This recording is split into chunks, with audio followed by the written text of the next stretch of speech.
Mula po sa New Era University, Lipa City Branch. Mula po sa School for Ministers, Lipa City, Batangas Practicum Center. Mula po rito sa distrito ng Batangas North, kaming mga ministro at mga manggagawa, kasama ang aming mga may bahay, ay taus-pusong bumabati sa kapatid na Eduardo V. Manalo, ang pinakamamahal na tagapamahalang pangkalahatan ng Iglesia ni Cristo. Gayon din po sa kapatid na Angelo Eranio V. Manalo, ang pangalawang tagapamahalang pangkalahatan at sa lahat ng mga kapatid sa buong mundo.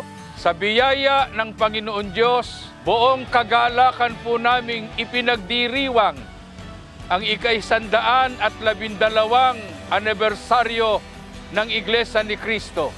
Maraming salamat po sa Panginoong Diyos sa kanyang walang hanggang pag-ibig, patuloy na pag-iingat at saganang mga pagpapala sa kanyang banal na iglesia. Dalangin po namin na lalo po niyang pagpalain ang pamamahala, palakasin ang pananampalataya ng bawat kapatid at patuloy na pagtatagumpay ng Iglesia ni Cristo sa buong mundo. Sama-sama po nating ipagpapatuloy ang paglilingkod sa Panginoong Diyos ng may katapatan, pagkakaisa at pagmamahalan.